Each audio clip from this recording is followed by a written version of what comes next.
Hey guys, how are we all doing? Oh my God, the dogs started barking as soon as I started the stream. They have picture perfect timing. I hope everybody is having, and we'll just ignore the dogs barking. I hope everybody is having a great Thursday night and is gearing up for the weekend. Tonight I should say, is a very, very important stream. Tonight, we're going to be taking a crack at the second half of Unit 5. This is probably going to be one of the lengthier streams that we're actually doing. So we are going to be moving kind of fast. But as always, if you have questions, I, of course, will stop to ask questions in the Ask a Question tab. So leave them there. If you got comments to make, same deal. I'll always be keeping tabs on that. But we are going to be moving kind of quick. So just a heads up. But this stream is going to be focused on the French Revolution and Napoleon. Personally, one of my favorite topics to cover. I love talking about this stuff. I think it's super interesting, super fascinating. And more than that, this is probably one of the most important big social, political events that happens in European history. And also, is going to be one of those things that like you have in your arsenal that's going to relate to a lot of different topics. So talking about the 1800s, you can always pull information from the French Revolution because it's very, very relevant for what happens in the 1800s. So let's go ahead and jump on into things. I already have the PowerPoint pulled up and everything. So Unit 5.2, as I called, we did 5.1 on Tuesday, which I hope you guys all enjoyed. Today, like I said, is the French Revolution and Napoleon. Oh, there we go. I brought my clicker from school to my house just for this purpose. It's very, very handy. I should have been doing this a long time. Anyway, so as always, these are the streams that are happening weekly. And like I've said, these are still happening, even though we've got these CRAM sessions going on. So you can always tune in. The social medias for Fiveable, check them out. Twitter, tweet blast anytime something, a stream is starting or a stream is posted. So check that out. And another thing I'll say, I always make a point to upload these streams as soon as we get done here. As soon as you guys close off, I download the stream, I upload it to Fiveable, so it will be ready immediately. So keep that in mind. You miss something, it will be there within the next hour. It will be posted. I always try to make a point to do that as soon as possible. But this is what we're going to be covering. So yes, this is dense. Really, we can boil this down to the French Revolution and Napoleon if we want to speak a little bit more kind of broadly. But especially within the French Revolution, there is a lot of more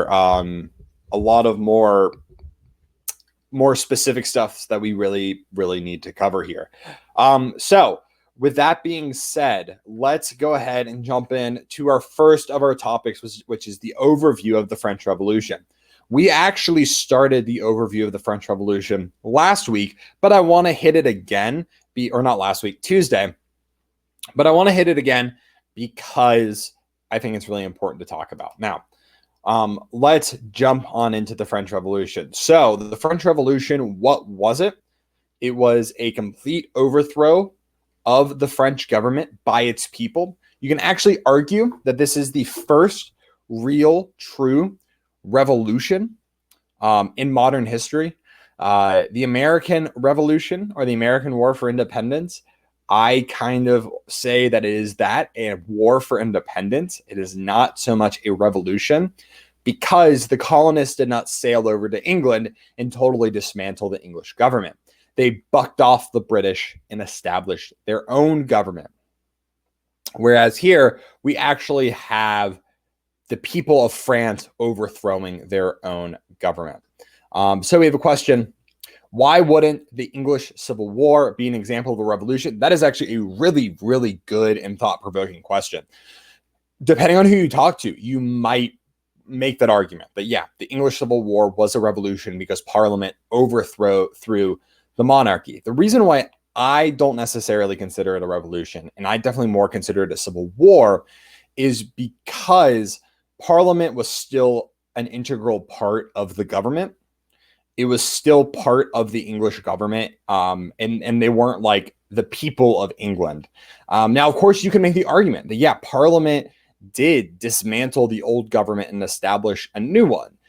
But really, they didn't even establish a new one. Yeah, we have that period of the Puritan dictatorship under Oliver Cromwell, but that only lasts like a decade, and then we're right back to kind of the normal flow of things where we have the son of Charles I, Charles II, he takes the throne. And it's pretty much the same old government that England had been rocking with for a while. So that's why I don't consider it a revolution. But my opinion is one of, of thousands and thousands of opinions, right? If you know anything about this, you can always make it, argue one way or another. And that's the great thing about history, is it's not black and white. It's not a math. It's not a science. You can argue whatever you want as long as you have the evidence to back it up. And certainly you can make the case that the English Civil War was a revolution, if that's something that you kind of subscribe to. I don't, but again, that's just my personal opinion on the matter. But really, really good question. So why is it important? Like I said, first real revolution, depending on who you talk to. But really, you can't deny the fact that it's going to influence all the other future revolutions. The Russian Revolution obviously comes to mind, where the Russian Revolution is actually going to take a lot of lessons from the French Revolution, especially with what not to do.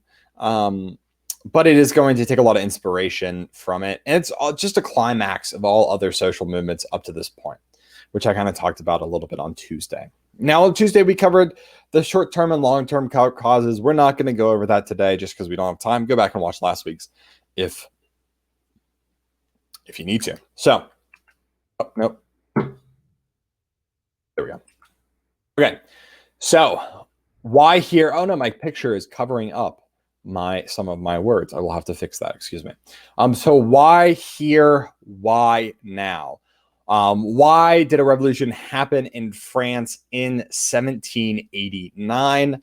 The reality is the long-term and short-term causes. It was a combination of both of those things. It wasn't just one real true thing. And that's kind of what I want to get at when we talk about the French Revolution, is it's not a single act or a single person, right? Just like I talk about this when I talk about World War I too. Whereas if you know anything about World War I, it was a very complicated war. It wasn't just the assassination of Archduke Franz Ferdinand. It was a lot of other reasons. And the French Revolution is exactly the same thing. It wasn't Louis XVI. Was Louis XVI a mediocre king? Yeah. But you can't even really consider him a bad king, right? He wasn't like going around killing his own people. He was just kind of oblivious, didn't really want to be king, and was just not the king that France needed at the time. France needed an A-tier king, and Louis just wasn't that. But also, class conflict is a huge reason why the French Revolution happens. What I have here is I have an X through bourgeoisie versus the nobility. This was not bourgeoisie versus the nobility. This was not a conflict between the bourgeoisie and the nobility. And I've talked a little bit about what the bourgeoisie is in the past, but I want to review it now because they are one of the most important topics, or one of the most important groups, excuse me. The bourgeoisie were that rich non-nobility, the rich non-nobility. It's a good way to think about it. They did not have noble titles. Some of them wanted noble titles. Some of them didn't want noble titles, but they were rich. They mostly made their money from being merchants and then buying up land and the cottage industry and the agricultural revolution. But they weren't part of the noble class. Because they weren't part of the noble class, they were denied a lot of those avenues for political, especially political jobs and political postings. And they wanted to be part of their government. They were rich. They said, we're rich, sometimes richer than the nobility. Why can't we take part in our government? So we have a comment here. Louis XVI definitely didn't adapt to his times. Absolutely. Louis XVI was living in an absolutist mindset when absolutism was no longer in fashion. It couldn't work. You can argue that absolutism did not work at all after the English Civil War in Western Europe, or at least not effectively work. And you can also make the argument that absolutism never effectively worked, right? But anyway, that's a really good comment. Yeah, he didn't adapt. But what this revolution was it was the bourgeoisie and the nobility together versus the monarchy. And this is a really good point that we need to remember when we understand this revolution, is that it wasn't that the nobility and the bourgeoisie hated each other and they really didn't care what was happening with the monarchy. That wasn't it. In fact, the bourgeoisie actually blamed the monarchy for a lot of what was happening in terms of them not being able to get political positions, them being taxed more. They blame the monarchy. And that's kind of the bed you lie in when you establish yourself as the government, right? Is that when you establish yourself as the singular institution that controls everything, when something's not working right, you get blamed because you've already made that bed for yourself, right? So this is something that we need to understand when we're understanding why is this a total dismantling of the government. It's because it was the nobility and the bourgeoisie versus the monarchy. All right. So let's talk about actual specific buildup to revolution. And I think as long as you understand the big reasons why, the big effects or the big causes of revolution, these specific little pieces of buildup aren't necessarily as important to understand. What you do need to know is what a lot of the problems the nobility and the bourgeoisie had with the monarchy and had with just the current situation of France. We know that France is in a really bad economic situation. 50% of their yearly budget is going to war debt. That's not good. And the nobility they're getting nervous. They're getting nervous because historically they haven't really had to pay much taxes. They were paying tax, they just really weren't that high. And any tax that would be increased was they were going to see, or what they saw as a tax increase was an attack against them personally. This idea that any tax is too much of a tax. Now, Louis XVI, one of the things that he is going to do is that he is going to suggest a tax increase. And in fact, he is going to really put the onus on his economic advisors, his financial advisors, to make this tax work. And there were too many barriers in the way in the form of the nobility. If you want to know more information about this, I highly, I can't recommend it enough, the podcast Revolutions. As the name might suggest, the host of the podcast, who's this really, really well-informed, very heavily researched podcast host, goes through different revolutions. The one on the French Revolution is fascinating. It's really interesting. And he gets into a lot of this detail of why the economic reform didn't work in the years leading up to 1789. Okay, so question. Was this complete lack of nobility taxation common in Europe? I would say yes, in certain areas. Broadly, we can say, yeah, that was common in Europe. And it wasn't a lack of taxation, right? And this was a lack of adequate taxation. The nobility was still being taxed. A lot of their land holdings were taxed, for example. Their income wasn't really taxed quite as much, but their land holdings definitely were. And in France, this is true. In a lot of, pretty much on the continent, we can say that this is true. In England, as with England compared to the rest of the continent, they're different. The English nobility are taxed at an exponentially higher rate than the rest of the nobility in Europe because there's so few of them, and because the nobility in England have this mindset that it is their job to take care of their people. So generally, as a broad statement, yeah, the nobility really weren't that taxed heavily in Europe, but there were exceptions, England probably being the biggest exception of them. But yeah, that's a good question. So the nobility, though, what they're going to do is as these tax reforms aren't working, they go to Louis and they say, look, we need a calling of the Estates General. And the Estates General is effectively, we can almost think about this like the French version of the Parliament. This is France's Parliament, but they only meet when they're called, and they're only called during extreme times of crises. The last time that the Estates General was called previous to this, I believe, was the 100 Years' War. I might be wrong on that, but I believe it was the 100 Years' War was the previous time. So you can see there was a huge gap of time between when the States Generals were called. And the States General, pretty much what it is they have a big problem they need to solve. We're going to get representation from all three estates. We'll get together and we'll solve the problem. And then they disband and they don't meet again until there is another massive crisis. So the Estates General is a very rare occurrence, but it's a signaling that things are really bad and we need to fix them. It doesn't happen that often. And in fact, this is going to be the last time that it does happen. Now, eventually, this is going to lead to just a total dismantling of the French government, right? But this is the first step. Let's call the Estates General. Now, the bourgeoisie, our wealthy third estate, they grow to power and prominence in the 18th century because of things like the cottage industry, because of the kind of increased popularity of capitalism,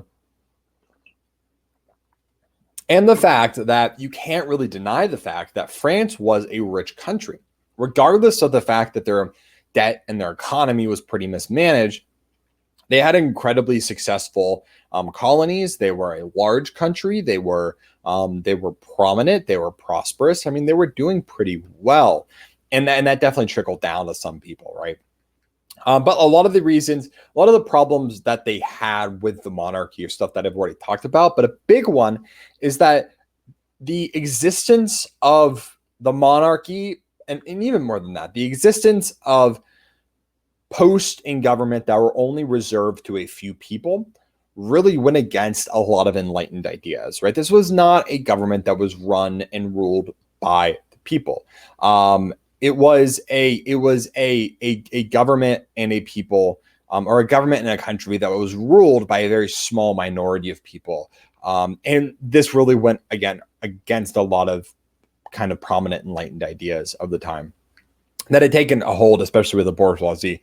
When we see pictures of like salons in Paris, these big gathering places, Voltaire might be there, right? They're all talking about enlightened ideas.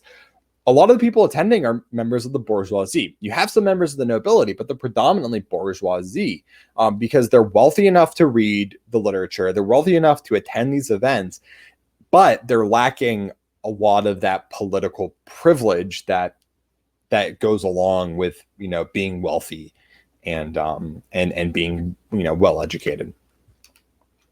Now, again, this might not have happened if it weren't for a lot of little things leading up to 1789. Most notably, the big thing that really leads up to this is the poor harvests of 1788. During 1788, there is a really, really severe lack of wheat, which means that the cost of bread skyrockets. And this is going to lead to the bread riots of 1788. And this really highlights something that I think is really important to talk about here, and that oftentimes a lot of why these big crises in history happen is, there's a lot of very complex social reasons and a lot of very complex political reasons. But oftentimes it can be really boiled down to the fact that either people are cold, people are hot, or people are hungry, right? It's generally one of those three things. And this is certainly the case in France, is that people are really, really hungry. In fact, the average Parisian in the 1780s is eating 2 pounds of bread every single day. This is their diet, right? And we talked about the fact early, a few weeks ago when we did Age of Exploration. The problem with being so reliant on a single food group, a single food, is that when it runs out, you suffer, right? You don't have anything to eat. We see the same thing in Ireland, right? And so when you're relying so heavily on bread and it runs out, you're done for. Riots break out across France. Bread makers who are accused of hoarding grain are actually dragged out of their shops and hung in the streets.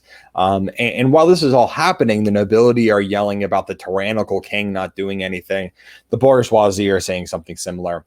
And it kind of forces Louis's hand that he calls for the Estates General to meet at Versailles in 1789. Little does he know, this is his undoing. But he calls for the Estates General to meet. Now, I'm going to quickly go through this. The Estates General is made up originally of 900 members, 300 from each estate. Eventually, the third estate is going to lobby to double their representation. So they're going to have 600 members. The first estate is going to have 300, and the second estate is going to have 300. So for a total of 1,200 people. However, the issue here is that voting in the Estates General is not done by head, but done by estate. So there are only 3 votes that are ever cast in the Estates General, one for the first, one for the second, one for the third. And, as we might assume, the first 2 estates are going to see natural allies in each other, and they're going to vote together most of the time. So the third estate is like, great, we have more people, but so what? This doesn't mean anything. And we're not going to get anything done here. So on May 5th, 1789, delegates, and these are elected delegates, by the way, from each estate, they meet in Versailles, and their plan is that they are going to solve the economic crisis quickly. They're very, they really think that they can just, quickly knock this thing out and they can move on with their lives. However, very, very quickly, they realize that no, this isn't going to be the case. In fact, we are going to end up arguing about how we're going to vote for like weeks. I mean, and for weeks and weeks and weeks, they're arguing about the fact the third estate is saying we need to vote by head, and the first 2 estates are no, we vote by estate. And eventually, what ends up happening is that the third estate, it just kind of out of frustration, they end up declaring themselves the National Assembly, a standing parliament of the country of France, and they say, look, we are France's representative body. You guys can join if you want to, but we are here to solve the crises of France, and we're here to do it under equal representation. Which is going to bring us to our first big event of the French Revolution. One of the many events that you could say starts the French Revolution, and that is the tennis court oath. So in June of 1789, the third estate goes to their meeting room to find that the door was locked. And they become outraged, and they say that the king and the estates they're plotting against us. And so they march over to some nearby tennis courts, which are not tennis courts that we know and love today. These are more like handball courts. And they meet on this big court, and they declare the tennis court oath, which is that they will not disband until they have written a constitution for France. And it's this very patriotic, nationalistic, like people are crying. It's a big, powerful statement. And this is really a big turning point, because now the National Assembly has a goal in mind. And this is going to really lead us into the first phase of revolution. So by the end of June of 1789, Louis XVI had sort of bent to the desires of the National Assembly, and he orders all the assemblies to now meet in person together, and that voting is going to be based by person, not by estate. And so we're going to see this a lot with Louis in the French Revolution, is that he wavers, right? Sometimes he's with the revolution, sometimes he's against the revolution, sometimes he's with the nobility, sometimes he's against the nobility, and he can never really commit. So a lot of this stuff that he does seems promising, but he's always going to end up winding it back at some point. And he just can't really, he's very indecisive about what he wants to do. But outside of Versailles, we also see 2 other groups that are going to lend themselves to the revolution in Versailles. And this almost sort of happens coincidentally. Not really coincidentally, and more of it happens separately, I guess you can say. These are not acts that are started by the members in Versailles, but instead inspired by them. And so they happen kind of separately from them. Now Paris, we'll start with the Parisian populace. Paris had one of the largest cities Paris was one of the largest cities in Europe, numbering around 600,000 people. And these rumors start to spread throughout the city of Paris that the King Louis was going to shut down the Estates General, and they were going to shut down their representation. And these fears are kind of confirmed when he fires the beloved Jacques Necker, who I'm not going to get into too much here, but Jacques Necker was the finance minister for Louis. He was seen as like this man of the people. He was very popular with the Third Estate, and he gets fired.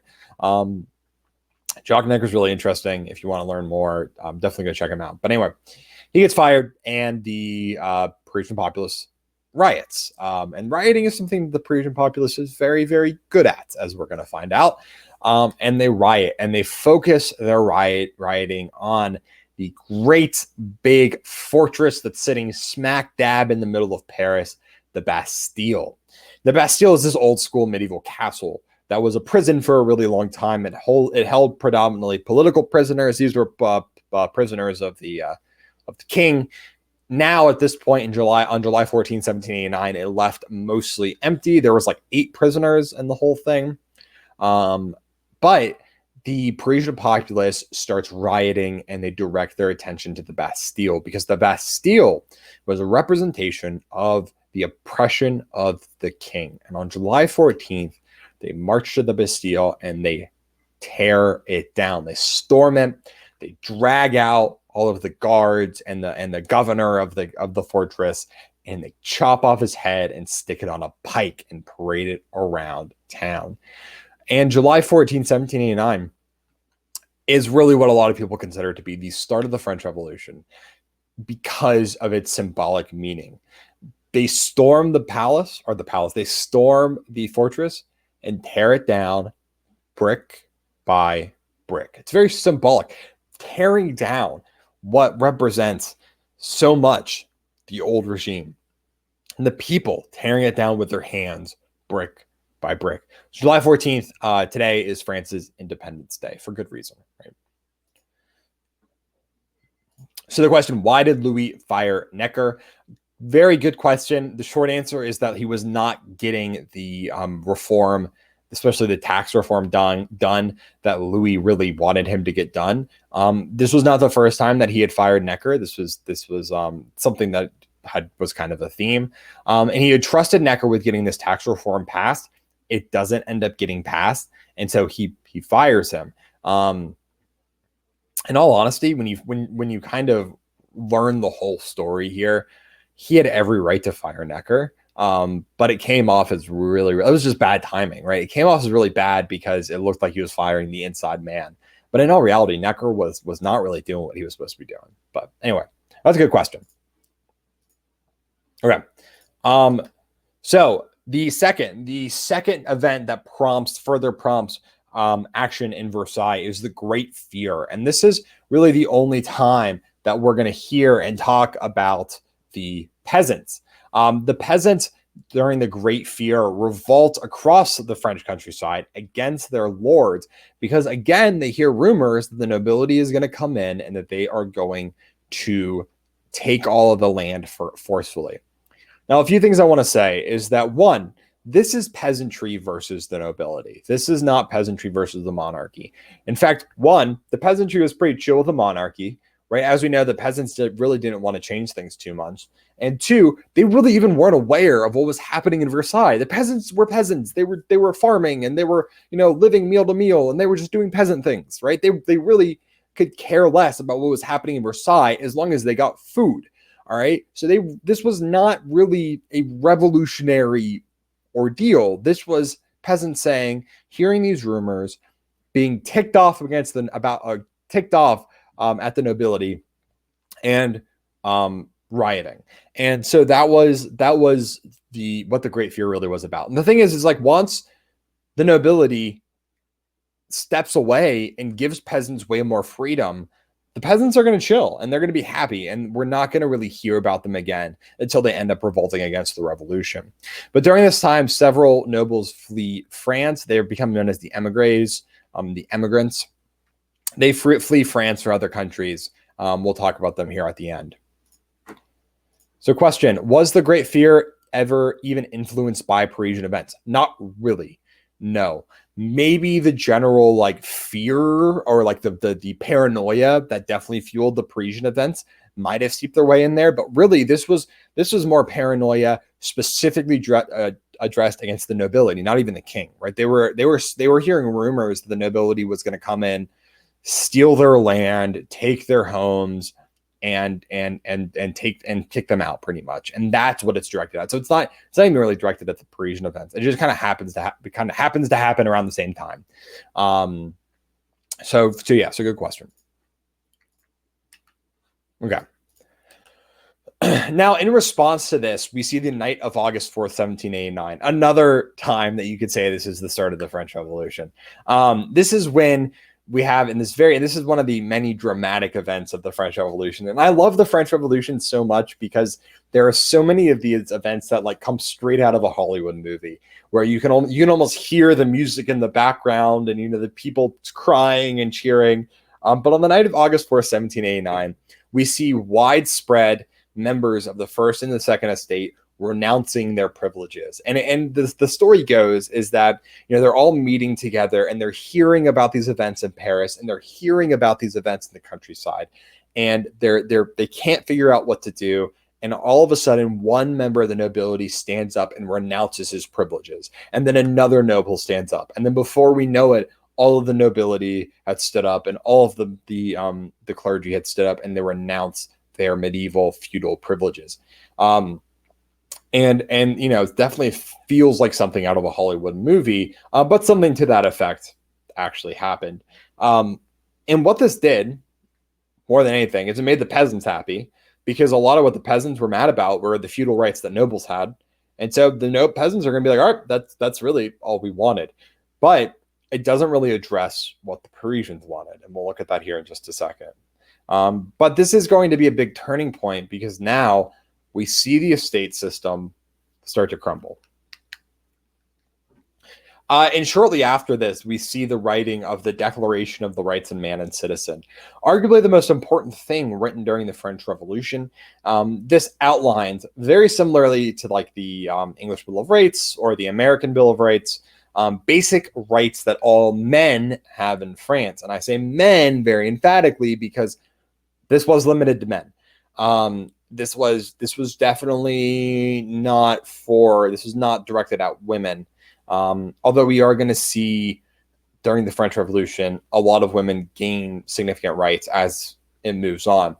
But this is heavy on the Enlightenment ideas, and I encourage you guys to read it at some point, mostly because it's short and easy to read, but really pretty interesting to compare to the American Bill of Rights, which also was ratified this year, 1789. But Olympe de Gouges, I talk about her be in the same vein as the fact that this was limited for men. She was definitely a revolutionary, a strong supporter of Enlightenment ideas. And she writes the Declaration of the Rights of Women. And she argues, similarly like Mary Wollstonecraft, that women deserve to be a part of this revolution that they want to take, that they should be allowed to take part in. Now, really, the official end of the old regime is really the end of Versailles. Louis, again, wavers on what to accept. He doesn't really recognize any of the August decrees, which leads us to August 5th, 1789, and the March on Versailles, where a group of predominantly Parisian women march on Versailles and forcefully remove the royal family from their home and force them back to the city of Paris. This is helped by the newly formed revolutionary militia, the National Guard, headed up by the Marquis de Lafayette, the American Revolutionary War hero. And officially, we see the National Assembly move from Versailles to Paris. What happens to Versailles? Well, it kind of just lays dormant. It still has some people that kind of keep it up, but for the most part, it's empty. And now we are officially in Paris. So I want to talk a little bit about what this new government looks like. At this point, we have a National Assembly that looks very similar to like Britain's government. a limited government that has a representative body. But we also do see some changes to the Catholic Church. Church property is seized and sold off when the National Assembly trying to solve the debt crisis. They also tried to nationalize the Catholic Church by outlawing covenants or convents and monasteries. So outlaw the taking of religious vows and force the clergy to sign the civil constitution of the French clergy, which is pretty much just a this is like you're loyal to France, you're not loyal to the Pope kind of deal. And it causes a really big divide. You see a lot of the members of the clergy leave Paris or leave France altogether, and it creates a big divide between members of the clergy. Now, 1791 rolls around, and really there have been some minor changes, but for the most part, they're still trying to figure out what would work best for France. But Louis reads the writing on the wall and realizes that he is probably not in a safe place. Louis and Marie and their children, 5 children, I think they have 5 children. Anyway, they had effectively been under lock and key in the palace, in the Tuileries Palace in Paris, and their communication, their contact was severely limited. They were not really allowed to leave. And so Louis, he decides to make a bid. He decides to flee Paris, go to Austria, and raise an army there to take back his throne. And long story short, they almost make it. They're like 10 miles from the border or something like that, when they are caught in the city of Varennes. Louis is recognized. He and the family are shipped back to Paris. And the issue here is now a lot of supporters of the king, they view the king as trying to abandon the country. And it's just a really, really bad look for Louis. And this is the beginning of the end for Louis. He might have been able to talk his way into like a king that really had no responsibility, or even a king that like could go live in retirement in a nice little like mansion in the French countryside. But no, Louis is now viewed as a traitor to a lot of people. And so with this, at the end of 1791, the National Assembly officially becomes the legislative assembly by adopting a constitution. And up to this point, the revolution had been moderately successful. You have a representative body, a constitution. The nobility no longer had their feudal rights. The clergy was run by the state. Men had been given individual rights and legal equality. But the issue is we have to think about who actually benefited from this. It was still the minority, right? It was the bourgeoisie and the peasants. I mean, the peasants weren't a minority, but the bourgeoisie absolutely were. It was not people like the Parisians. It wasn't people like the high nobility, and it definitely wasn't the royal family. So this revolution was not working for everybody. It was working for some people. So eventually, we're going to see Parisians start to urge for more radical revolution. And the Parisians are going to be a lot of kind of the driving force of the radical revolution that we see take hold in just a few years. And a lot of them, we have to remember, living in the city, you have some level of education that you don't necessarily get in the countryside. So a lot of these Parisians, even though they were poor, they knew how to read. And they were probably reading at least a little bit some Enlightenment ideas. And so a lot of these Parisians joined political clubs to talk about the ideas of the revolution. And there was kind of a political club for everything, from the kind of conservative of the conservative to the radical of the radical. But more generally, what we see is this kind of growing group of Parisians that want to break the stereotypes and the stranglehold of the old regime. And they become more broadly known as the sans culotte, or the without knee breeches, because they refuse to wear the dress of the old school, old regime. They also want to embrace the idea of equality. One of my favorite things is that the sans-culottes refer to each other as citizen, not as madame or monsieur. It's citizen, right? Because that is gender neutral. And it's also, more importantly, it has no level of, has equal respect, right? There's not this like level of respect factor when referring to someone. The Jacobin Club is probably the most important of these political groups. The Jacobin Club is mostly made up of bourgeoisie. They're eventually going to become the most radical club of the French Revolution and are going to be really responsible for the radical phase of revolution. But at this point, 1789, people outside of France are getting worried, specifically Austria and Prussia, right? We got to think, why Austria and Prussia? Well, they kind of are right next to France, and they are both, excuse me, they are both absolutist countries.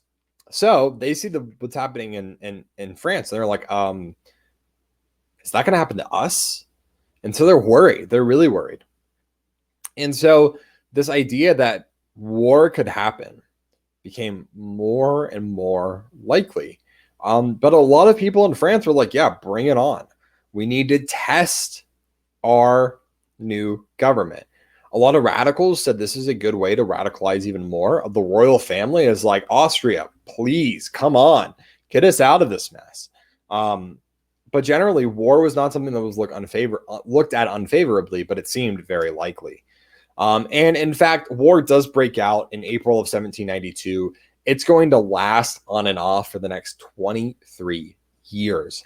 At first, France is going to struggle at first, mostly because a lot of their high-ranking military officers had fled France. But also, they still were dealing with food shortages. And so Austria and Prussia, in this joint coalition, were pushing closer to Paris. And as they push closer to Paris, the fear factor is at its peak. People are scared. Now, during the 1791, 1792 time period, we see the rise of two really important political figures. The first is Jacques Danton.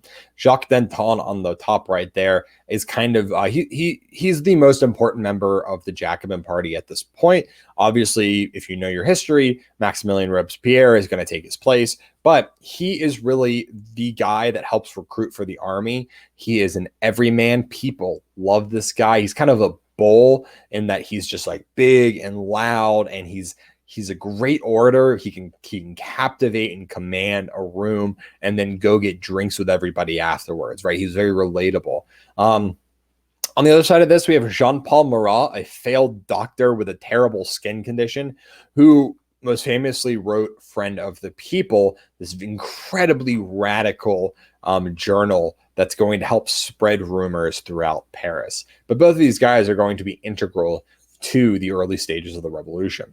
Another fun note, if you see that somebody died between the years 1793 and 1795, they were probably killed because of the revolution. They probably didn't die of natural causes, just like both of these guys. So during the month of September 1792, elections are held amid the violence of the September Massacre, which I didn't talk about here just because of lack of time. The September Massacre was this really intense, really bloody period where Parisians raided the prisons in Paris and killed thousands of people. And in this kind of the shadow of the September Massacre, we have elections. And as we might suggest, a lot of radical people are elected. And we see two main political parties emerge, the Girondins and the Jacobins. And in September 22nd, 1792, France is officially declared a republic, and Louis XVI is officially removed from his duties. And with this, the National Convention is established.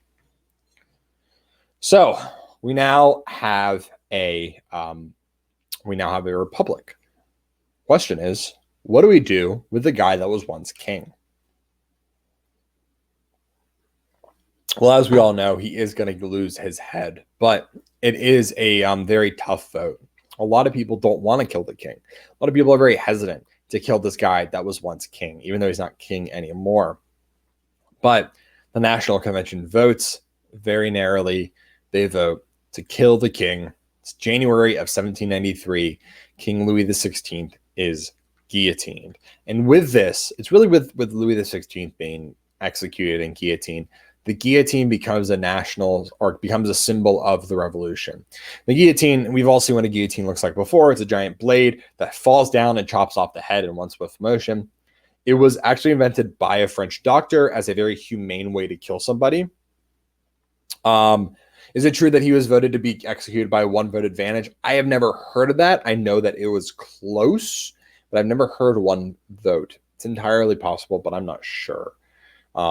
But the guillotine, I mean, all things considered, was a very easy way to kill people. The problem with getting your head chopped off by an axe is that if you miss, it's a big mess. The guillotine, really quick, in and out. But the guillotine does become a symbol of the revolution and earning the nickname the National Razor. Right, and here we have a nice picture of the king being executed in front of a very rambunctious crowd. And yes, of course, these executions were public. They were a spectacle. Everybody came out to attend, to watch people being executed.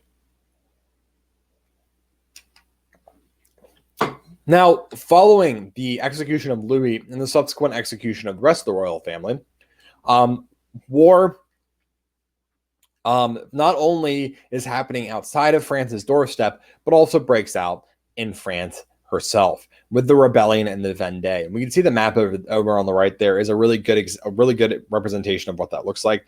The purple areas are areas of intense revolution, but you can see just how infiltrated this rebellion is. And this was a rebellion against the revolution. These were people that we would probably consider like royalists. They supported the king, and they did not like the fact that this tiny little city in northern France was deciding what happened with the rest of the country. What was happening with the rest of the country. So we have the rebellion in the Vendée that breaks out.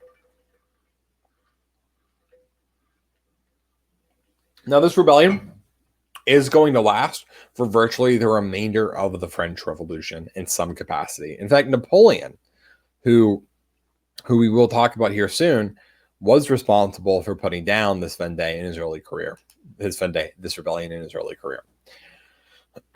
So the Committee of Public Safety is really what's going to be responsible for radicalizing further the revolution. In June of 1793, so just about a year after a republic is formed, that constitution is suspended and the Committee of Public Safety is established to rule the country. The reason why this happens is because, one, the National Convention was becoming more radical, and two, war was still not going well for France. And in a time of crisis, France and the National Convention saw that a singular executive body that controlled the country was the best move to go down. Unfortunately, this is going to lead to the biggest atrocities of the French Revolution. They are going to carry out incredibly radical revolutionary programs for the next 16 months or so. And in comes our boy, the guy that's kind of really credited with the revolution, although that's not necessarily, he's not the best person to credit the revolution for, is Maximilien Robespierre, the Jacobin himself, the great orator.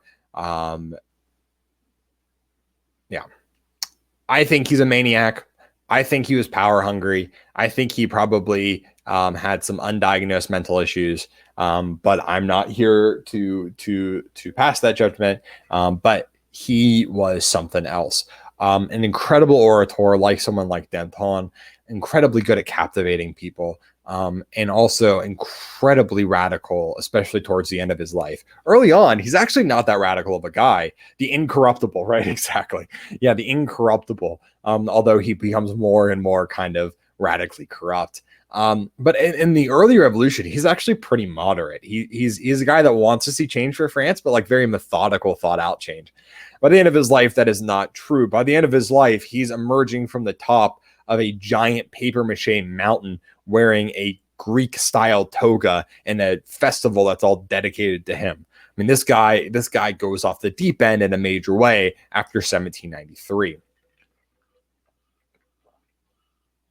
But he is going to have probably the biggest influence on the Committee of Public Safety. And he is going to be the one that is responsible for pushing a lot of these radical programs. But he's a huge fan of Rousseau. And Rousseau, in his book, The Social Contract, talks about how society corrupts the individual and it needs to be a virtuous society that leads to a virtuous person. And Robespierre is like, yes, this is good. This is what we need to do. Create a virtuous republic. Now, what does that actually mean? I don't even think Robespierre really knew. He's kind of flying by the seat of his pants.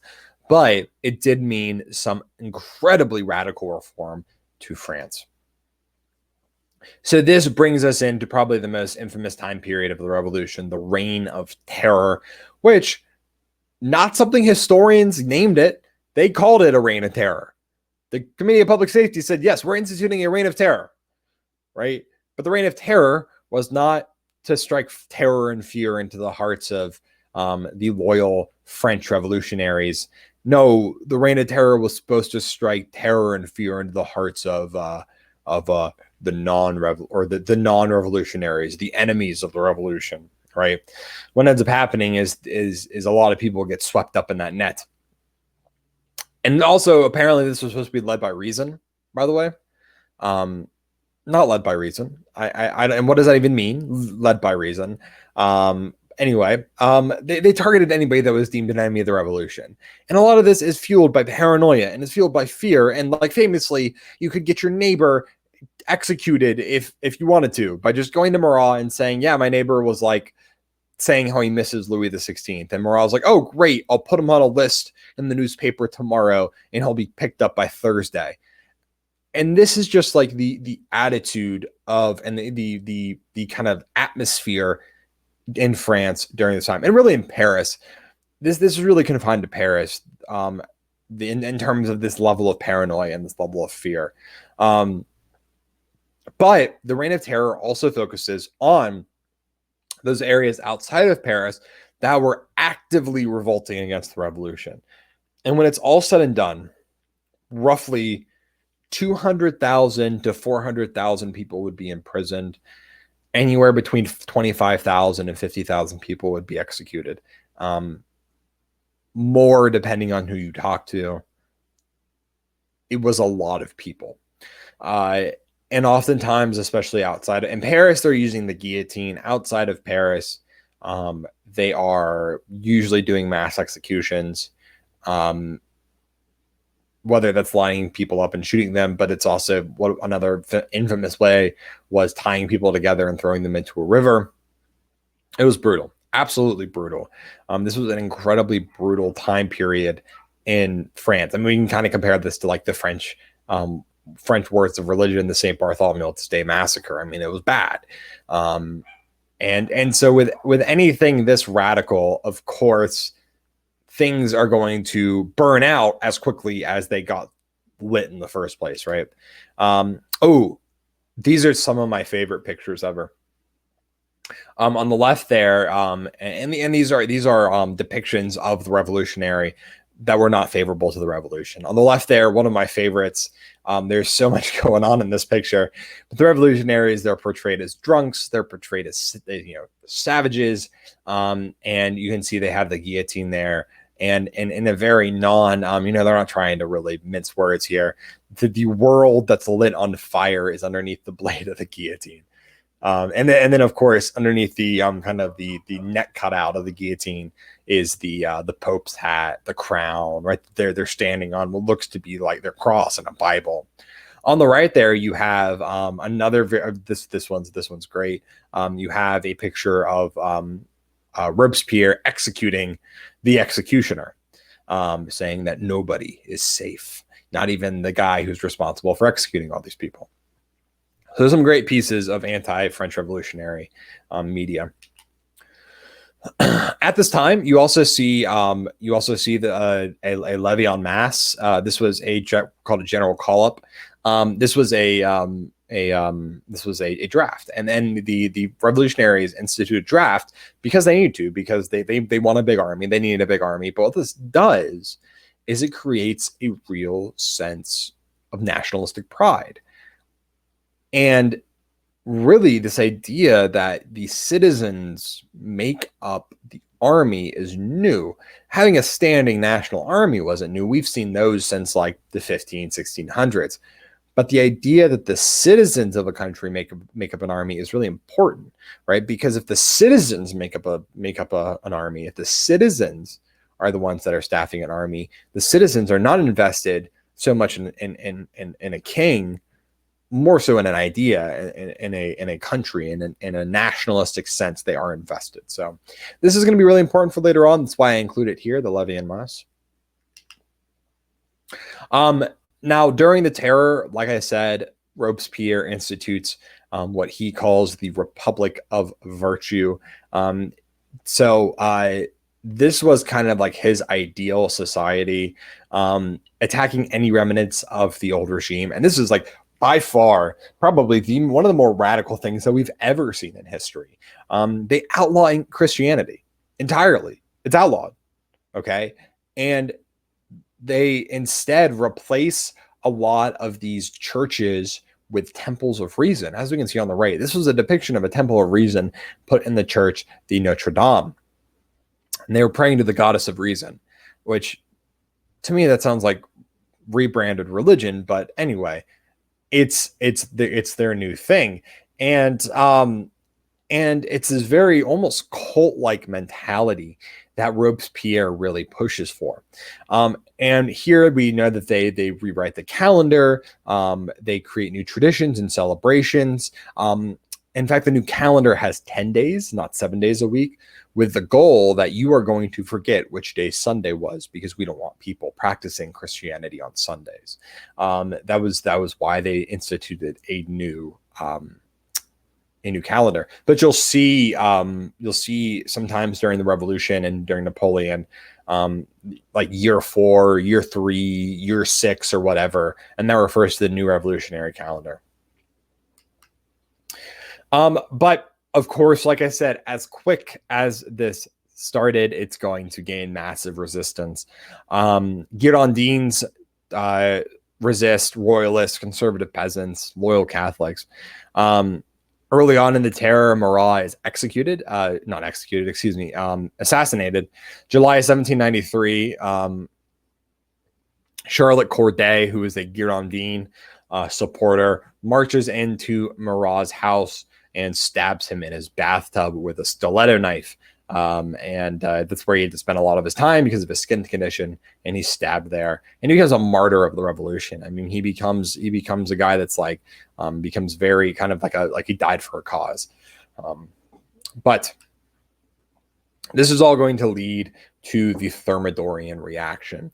The Thermidorian reaction was pretty much the National Convention cleaning house. The French army was doing well. They had pushed the Austrians and the Prussians and the coalition outside of France's borders. The Terror was growing out of favor, and Robespierre was getting more and more crazy. In fact, Robespierre is like, this is the time we need to get more radical. And people are like, no, we're doing well. Why do we need to get more radical? And in fact, Robespierre starts going after these old school members of the revolution. Danton is executed.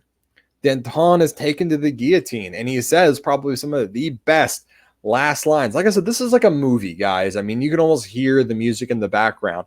And Danton has some amazing Hollywood level last lines where he's taken to the guillotine and he says, "The only regret I have is that I'm going before that rat Robespierre." I mean, it's epic. And Danton is executed. And so are a lot of the old members of the revolution. And it's at this point that people are like, this guy's off his rocker. He's lost it. And so the Thermidorian reaction is sweeping up a lot of the most radical members of the National Convention, including Robespierre. And Robespierre is arrested. He tries to kill himself. He tries to shoot himself. He misses. He shoots off his lower jaw. And he is subsequently also guillotined. And so the whole thing is that the man who, with the great oratory skill, the great skill for talking, couldn't even give any final words. And so with that, it brings us in to, again, picture covering up my slides. This is frustrating. Anyway, it brings us in to the third phase of the revolution, which is the Directory. With the Directory, this is them trying to scale back and create a more moderate approach. And with the Directory, they really tried to take a more moderate approach. The Directory was an executive body. They also had a legislative body, but they were facing uprising in France. War was still going on. We start to see bad harvests again. They really hadn't fixed the economy at all. And it just wasn't a very optimal situation for the country. And really, at this point with the Directory, France really was kind of in crisis still. It's a perfect situation for a big personality to come in and seize things up. And that big person is going to be Napoleon. Now, it is 10 o'clock, and I am aware of that, and I am past my time. I thought this might happen because the French Revolution is a very hefty topic. So what I'm going to do, we are going to do Napoleon on Tuesday of next week. We are going to do Napoleon on Tuesday of next week. I can get through Napoleon really quickly. Then we'll do Congress of Vienna, and we'll also do the Industrial Revolution. All right, so we'll have three big topics to talk about next Tuesday. Okay, that's going to be the plan for next week, so that I don't take up any more of your guys' time. But I appreciate the great questions tonight. I appreciate you guys tuning in. I hope it was informative for you all. If you have any questions, please let me know. But next Tuesday, we will do Napoleon. We will also do Congress of Vienna, and we'll do Industrial Revolution. And then next Thursday will be our last unit stream. We're doing Unit 7, which is the era of revolutions, the revolutions of 1848, and we'll also talk about some more nationalistic revolutions, and of course we'll do imperialism and German unification and Italian unification. So that's the plan for next week. Thank you guys so much for tuning in. I'm sorry we didn't get to Napoleon, but come by next Tuesday and we'll talk about him then. But yeah, guys, have a wonderful, wonderful weekend. And I will talk to you all very, very soon. Have a good night, guys.